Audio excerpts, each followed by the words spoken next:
ഒരാൾ ഒരു പന്ത് തട്ടുന്നു. അയാളിൽ നിന്ന് ആ പന്ത് തട്ടിയെടുക്കുവാനായി മറ്റൊരാൾ അയാൾക്ക് നേരെ പാഞ്ഞെടുക്കുന്നു. തനിക്കെതിരെ പാഞ്ഞെടുക്കുന്ന എതിരാളിയെ വെട്ടിച്ചും കബളിപ്പിച്ചും കാലുകളിൽ ഒളിപ്പിച്ച മാന്ത്രികതയുടെ വശ്യതയും ചേർത്ത് പന്തുമായി അയാൾ മുന്നേറുന്നു. മുമ്പിൽ ഒരുക്കപ്പെടുന്ന പ്രതിരോധ കോട്ടകളെയെല്ലാം മറികടന്ന് പന്ത് ലക്ഷ്യസ്ഥാനത്തേക്ക് എത്തിക്കുമ്പോൾ ഗ്യാലറി ആർത്തിരമ്പുന്നു. ഫുട്ബോൾ മൈതാനത്തിലെ പോരാട്ടത്തിന്റെ കഥകളെ വാക്കുകളാൽ ഇങ്ങനെ ചുരുക്കി വിവരിക്കാൻ സാധിക്കും. എന്നാൽ മൈതാനത്തിന് പന്തിനു വേണ്ടിയുള്ള പോരാട്ടങ്ങൾ രക്തരൂക്ഷിതമായ യുദ്ധങ്ങളായി മാറിയിട്ടുണ്ട്.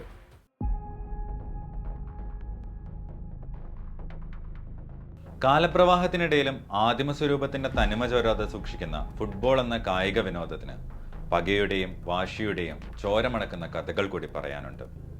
കളിമൈതാനങ്ങൾ ചോരക്കളമായി മാറിയ കഥകൾ, കളിയുടെ ആവേശം കാണികളെ ഭ്രാന്തിന്റെ ഉന്മാദത്തിലേക്ക് എത്തിക്കുന്ന കളിക്കളത്തിലെ പോരാട്ടങ്ങൾ, മൈതാനത്തിന് വെളിയിലെ കലാപമായി മാറിയ കഥകളും ഫുട്ബോൾ ചരിത്രത്തിൽ ഏറെയുണ്ട്. 1934 ഇംഗ്ലണ്ടും ഇറ്റലിയും തമ്മിൽ നടന്ന ഹൈബറിയിലെ മത്സരം ഓർമ്മിക്കപ്പെടുന്നത് കളിക്ക് ശേഷം ആ മൈതാനത്ത് അന്ന് ബാക്കിയായ ചോരത്തുള്ളികളുടെ പേരിലാണ്.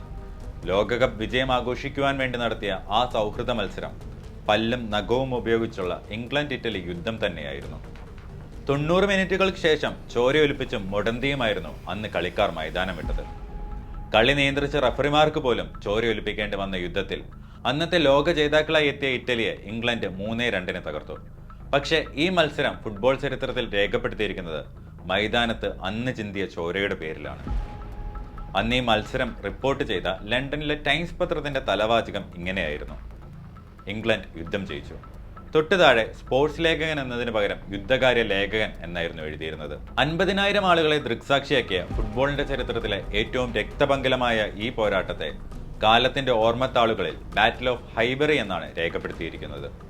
ബാറ്റിൽ ഓഫ് ഹൈബറി കഴിഞ്ഞ് 20 വർഷങ്ങൾക്ക് ശേഷം 1954 വീണ്ടും ഫുട്ബോൾ മൈതാനത്ത് ചോരയൊഴുകി. ഫുട്ബോൾ ചരിത്രത്തിൽ ബേണിലെ യുദ്ധം എന്ന് രേഖപ്പെടുത്തിയിരിക്കുന്ന ബ്രസീലും ഹംഗറിയും തമ്മിലുള്ള മത്സരം, ഫുട്ബോൾ വേൾഡ് കപ്പ് ചരിത്രത്തിലെ തന്നെ ഏറ്റവും വൃത്തികെട്ട മത്സരമായിരുന്നു അന്ന് ബേണിൽ നടന്നത്. ആ മത്സരം റിപ്പോർട്ട് ചെയ്ത മാധ്യമങ്ങളിൽ പലരും മൈതാനത്ത് നടന്ന കളിയെ ബോക്സിങ്ങിനോടാണ് ഉപമിച്ചത്. ബ്രസീലിന്റെ നിൽട്ടൺ സാന്റോസും ഹംഗറിയുടെ ബോസിക്കും അക്ഷരാർത്ഥത്തിൽ ഗ്രൗണ്ടിൽ മുഷ്ടിയുദ്ധം തന്നെ നടത്തി. ഫ്രാങ്ക് പുഷ്കാസ് നയിച്ച മാജിക്കൽ മർഗ്യാസ് എന്നറിയപ്പെട്ട ഹംഗറി ടീമിനെ എന്ത് വില കൊടുത്തും പരാജയപ്പെടുത്തുക എന്ന ലക്ഷ്യത്തോടെ എത്തിയ ബ്രസീൽ ടീം പക്ഷേ അന്നത്തെ മത്സരത്തിൽ 4-2 പരാജയപ്പെട്ടു. 13 കളിക്കാർക്കാണ് അന്ന് മത്സരത്തിൽ പരുക്കുപറ്റിയത്. മത്സരത്തിന് ശേഷം പരാജയത്തിന്റെ കയ്പുനീർ കുടിച്ച ബ്രസീൽ കളിക്കാർ അത് മറക്കുന്നതിനായി ഹംഗറിയുടെ ഡ്രസ്സിംഗ് റൂമിലേക്ക് ഇരച്ചു കയറി. കണ്ണിൽ കണ്ടവരെയെല്ലാം അവർ തങ്ങളുടെ മുഷ്ടിപ്രയോഗത്തിന് ഇരയാക്കി. അന്നത്തെ മത്സരം നിയന്ത്രിച്ച റഫറി ആർത്തർ എല്ലിസ് താൻ ജീവിതത്തിൽ കണ്ട ഏറ്റവും വൃത്തികെട്ട മത്സരമെന്നാണ് ബ്രസീൽ ഹംഗറി പോരിനെ വിശേഷിപ്പിച്ചത്. ഒരു ദശാബ്ദത്തിന് ശേഷം 1964 വീണ്ടും ഫുട്ബോൾ മൈതാനത്ത് ചോരയൊഴുകുകയുണ്ടായി. പക്ഷേ ഇത്തവണ അത് കളിക്കാരുടേതായിരുന്നില്ല, പകരം ആരാധകരുടേതായിരുന്നു. അക്കാലത്തെ ബദ്ധവൈരികളായ അർജന്റീനയും പെറുവും തമ്മിലുള്ള ഒളിമ്പിക്സ് യോഗ്യതാ മത്സരം. റഫറിയുടെ തെറ്റായ തീരുമാനം ആരാധകരെ രോഷാകുലരാക്കി. അവർ മൈതാനത്തേക്ക് പാഞ്ഞിറങ്ങി.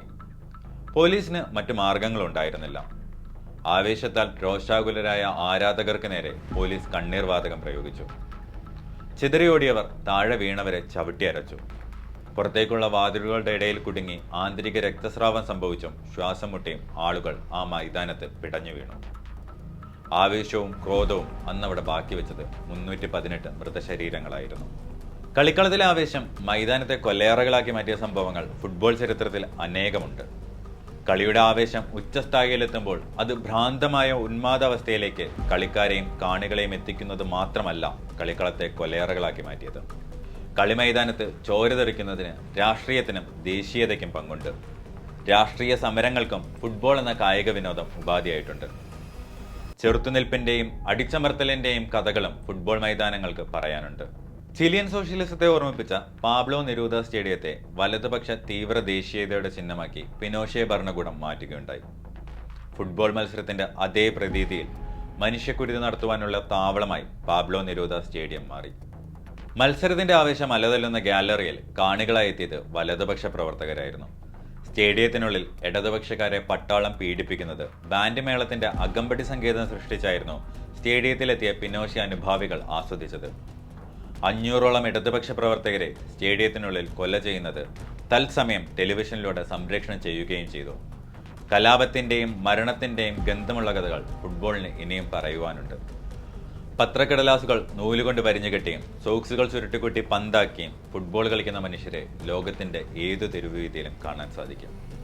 വഴിയരികിൽ ഉപേക്ഷിക്കപ്പെട്ട പാട്ടകൾ കാലുകൊണ്ട് തട്ടിയകറ്റുവാൻ പ്രേരിപ്പിക്കുന്ന ഫുട്ബോളിന്റെ ആദിമ രൂപം ഏതൊരു മനുഷ്യന്റെ സ്വത്വത്തിലും ദർശിക്കുവാനും സാധിക്കും. അതിനാൽ തന്നെയാണ് ലോക ചരിത്രത്തിൽ ഫുട്ബോളിന്റെ കഥകൾ വീറും വികാരവുമായി രേഖപ്പെടുത്തുന്നത്.